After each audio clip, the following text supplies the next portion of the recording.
semaine prochaine.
Ces programmes avec un invité sur ces plateaux lui fait de la musique chrétienne. Hier, nous avons parlé de la musique chrétienne. Aujourd'hui, on continue. Vous savez, c'est l'effervescence des fins d'année. Bonjour.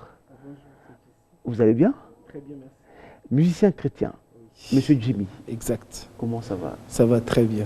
Ça fait combien de temps que vous êtes dans la musique chrétienne? Environ 15 ans sur la scène, mais un peu plus d'années dans l'ombre. Ouais, donc, on a commencé très jeune, quand nous étions à l'internat, en train de, disons, d'évoluer dans les études. Et parallèlement, donc, il y avait, on avait constitué un petit groupe où on interprétait les chants. À l'époque, c'était les chants du groupe Sangomalamu, qui était vraiment le groupe qui nous inspirait à l'époque. Et puis, bon, la passion a continué jusqu'à aujourd'hui. On est dans le monde professionnel, mais on continue à être dans la musique comme une passion, comme un service pour Dieu. Donc ça fait 15 ans. Oui. Comment vous définissez cette musique? C'est quoi en fait la musique chrétienne? Ah, merci beaucoup. La musique chrétienne, on ne va pas faire toute une émission, mais en bref, c'est une musique pour adorer Dieu. Et en fait, depuis un certain nombre d'années, cette musique a été amenée dans le monde du showbiz. Mais en principe, la musique chrétienne, c'est une musique pour adorer Dieu à l'église. La plupart d'entre nous, nous sommes d'abord adorateurs à l'église, dans les chorales, dans les groupes d'adoration. Et puis, à un certain moment, on sent un appel pour que cette musique soit un support pour l'évangélisation. C'est-à-dire que... Enfin, j'étais en train de poser hier j'avais Henri Papa sur ce même plateau, sur la même chaise que vous avez hier. J'ai envie de tenter, je suis tenté de poser la même question que j'ai posée à Henri Papa hier. En fait, qui est habilité à faire la musique chrétienne? Qui doit faire la musique chrétienne? Tout le monde peut le faire, ou bien il y a des personnes spécifiques qui peuvent faire la musique chrétienne? Attention, la musique, elle est d'abord un art. D'abord, c'est la musique. Oui. Ça, j'aime quand quelqu'un me dit ça, j'aime. C'est d'abord de la musique. Au départ, il faut avoir l'art, il faut avoir l'habileté. Soit que vous jouez de l'instrument, soit que vous avez l'instrument naturel qui est la voix et que vous le faites bien. Et il ne suffit pas d'avoir la voix, mais il faut aussi savoir respecter les normes de la musique, les notes, tout ça. Et chanter dans la gamme, tout ça. Donc, il y a tout un apprentissage. Il y a des talents naturels déjà, des dispositions naturelles, mais il faut aussi travailler ça par l'apprentissage. Il y a des notes qu'il faut apprendre, il y a le solfège, il y a également un autre système plus facile pour les gens pas très, disons, comment il faut, c'est difficile à expliquer, des gens qui ne sont pas très instruits, voilà. Hein, il y a un système qu'on appelle les toniques solfa, où on lit la musique sur, au lieu de lire sur une portée, juste sur l'espace, on écrit les notes, Do s'appelle D, Ré s'appelle R, tout ça, et puis Si pour différencier, Si et Sol, Si on dit Ti, ça c'est le système tonique solfa, qu'on utilise dans les chorales. On sent vraiment que vous êtes professionnel de la musique, hein. Et pourtant tout à l'heure vous disiez que vous le faites par loisir, par distraction. Non, pas loisir, passion. Voilà, par passion. C'est différent. Ah, vous le faites par passion, mais on sent que vous l'avez quand même appris, hein. Oui, je le fais sérieusement. Ça, je peux le dire. Mais pourquoi ne va pas continuer dans votre vie professionnelle? Apparemment, vous faites autre chose que professionnellement, c'est pas la musique qui est votre vie de tous les jours. Non, c'est juste une passion qui s'ajoute à votre profession, en fait. Hein. Mais c'est une passion pour toute une vie. Parce qu'en fait, elle a pris une autre dimension lorsque maintenant on est dans le service de Dieu. Donc, elle est motivée par l'amour qu'on a pour Dieu, parce que tous les chants, tout l'art qu'on a, on le dédie à Dieu, on le fait pour la gloire de Dieu.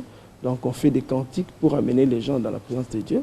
Et ce qui fait qu'on le fait sérieusement, parce qu'on le fait pour un être très important. Et voilà quoi. Il faut...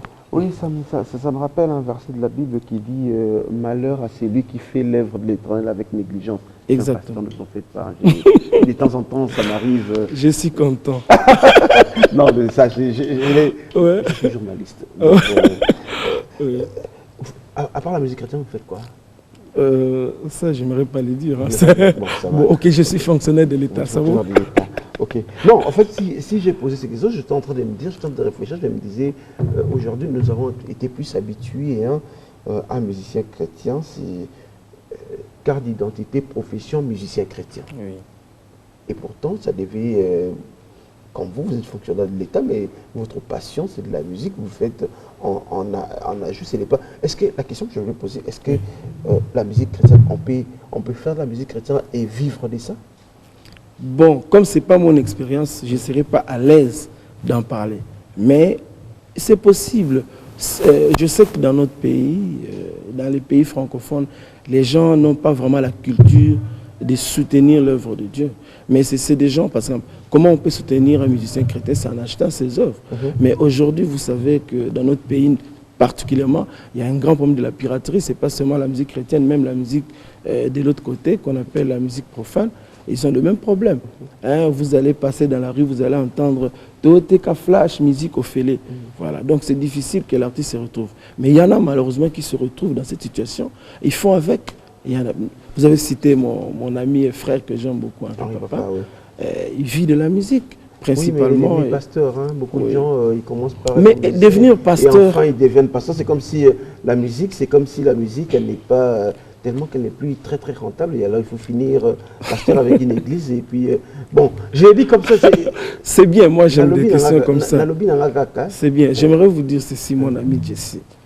Devenir vous pasteur... Vous n'êtes pas encore pasteur, hein? Vous êtes en voie de devenir pasteur. Non, je suis berger de mon ministère. En fait, je fonctionne comme un ministère. C'est-à-dire que mon ministère de chant, en fait, nous avons toujours été... à la radio avec une émission d'adoration en live, et les gens ont commencé à vouloir venir adorer avec nous. Imaginez que... Je vous donne l'occasion de faire la publicité de votre émission. C'est quoi? C'est quelle émission? Ça s'appelle Worship God. Okay. Nous alternons avec d'autres groupes comme Gaël, Parole Éternelle. Parole Éternelle, voilà. Ouais. Allez, on fait la publicité de Parole Éternelle.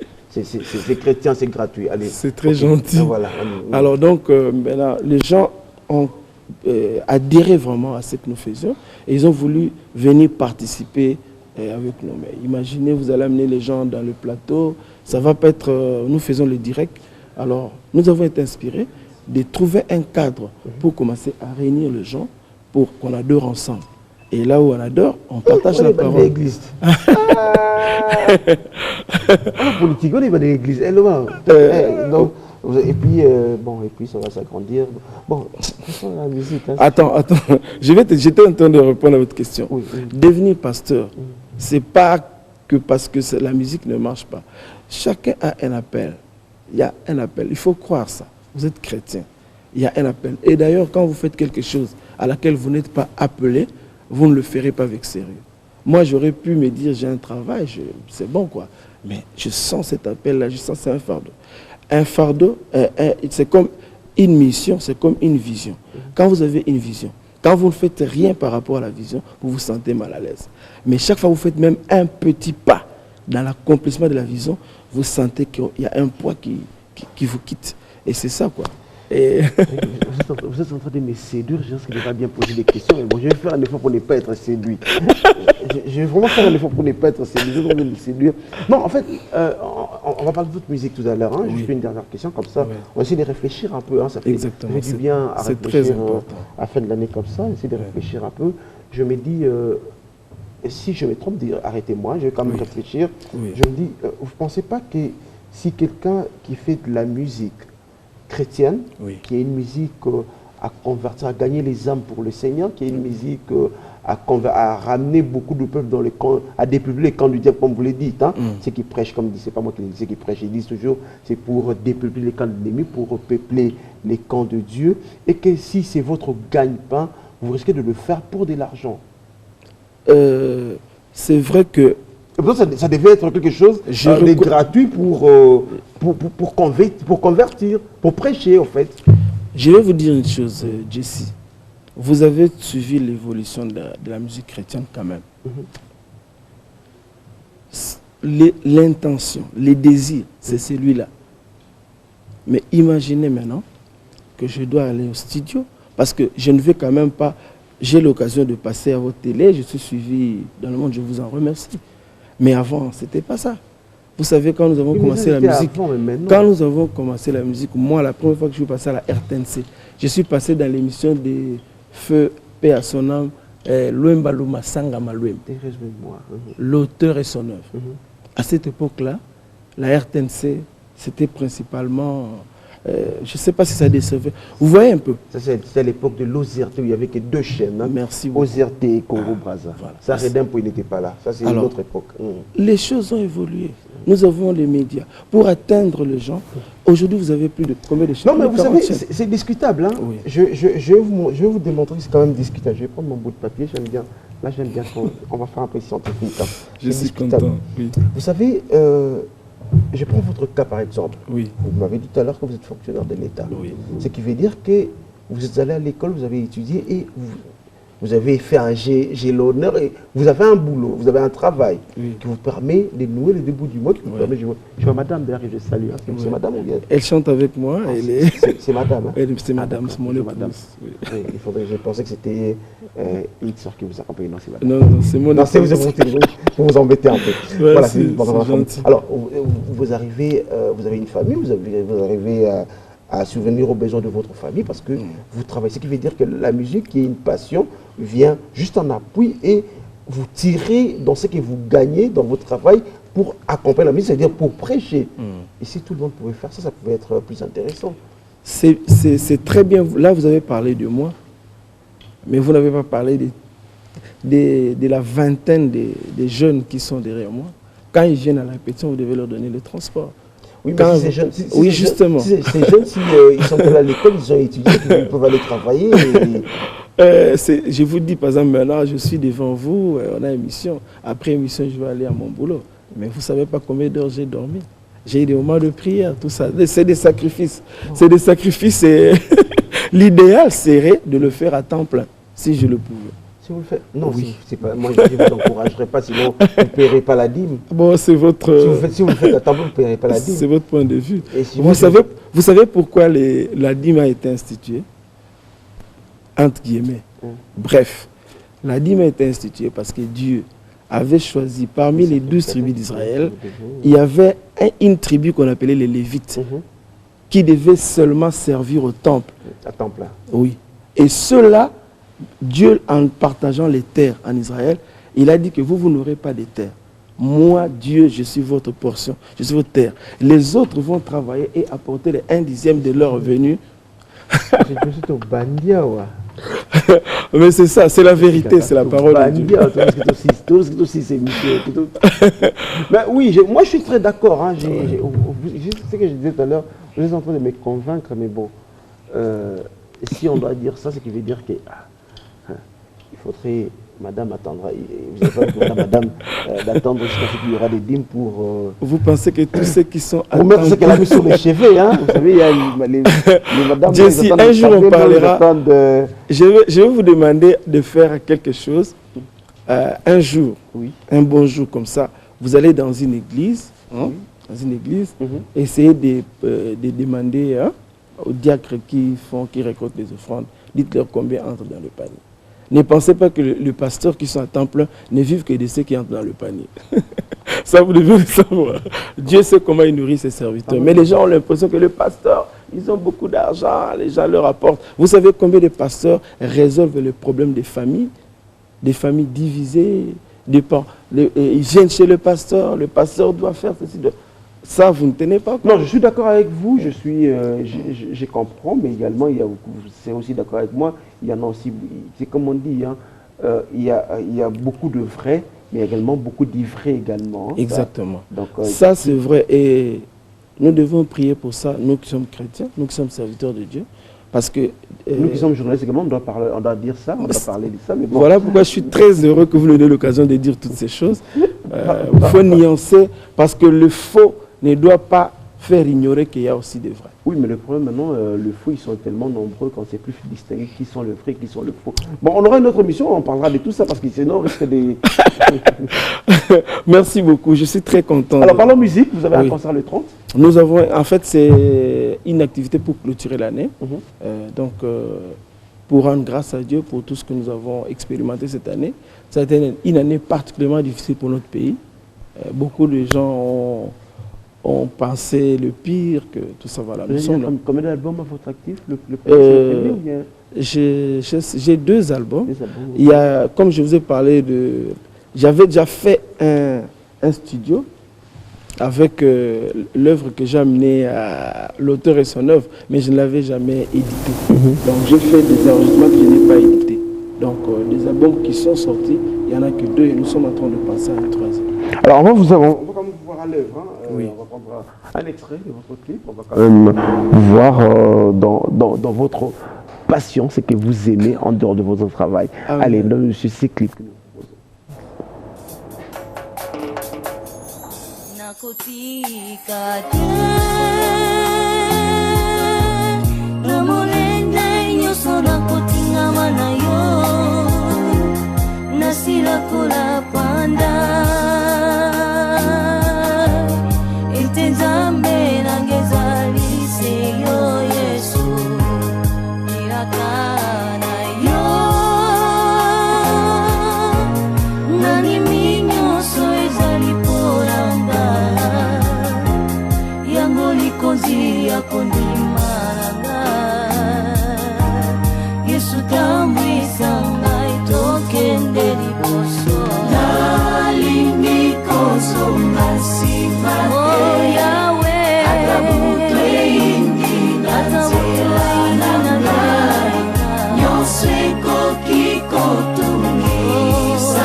Je vous ai vu partie, hein, c'est votre passion, hein.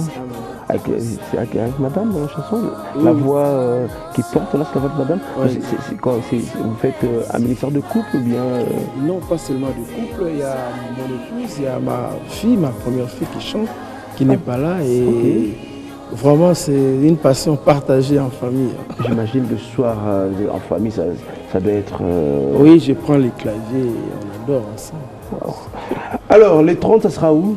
À Kimwenza, donc nous sommes basés à Kimwenza. Pas Kimwenza Mission vers le campus, mais Kimwenza Gare. Donc à partir de Cité Verte, vous prenez la route qui va vers le lac Mavale. Et nous sommes précisément à la Renkondo, sur l'avenue Poutou. Voilà. Donc c'est là Les habitués connaissent. C'est là qu'il y aura les concerts. Il y aura la célébration. La célébration, ok. Donc on reprend l'adresse et qui aimerait bien venir vivre le concert. Route de Kimwenza à Rinkondo, sur la route de Kimwenza vers la Kimwenza Gare. Voilà. Il y a une invitation d'honneur pour vous là. Merci. Hein. Et mes invités pour cette grande célébration, c'est le frère Mike Kalambay et le pasteur Henri Papa. Waouh, ça sera intéressant. Donc dimanche 30 décembre 2018 à 16h30. Après avoir rempli les devoirs civiques du vote. Ah oui, c'est vrai, le jour de vote. Hein, donc le matin, aller voter. Oui. Après le vote, aller louer. Célébrer le Seigneur. Célébrer les Seigneurs avec la chorale Chemin de la chorale. Les titres qu'on a. C'est quoi les titres? Ça, c'est Nakotikate. Nakotikate. C'est un chant pour montrer notre persévérance, notre détermination à rester accroché au Seigneur, quelles que soient les circonstances. Voilà. Et l'entrée est gratuite, hein, ou bien toujours elle est payante? Toujours gratuite. Ah, voilà, on des musiques chrétiennes, il faut ça, mais bon.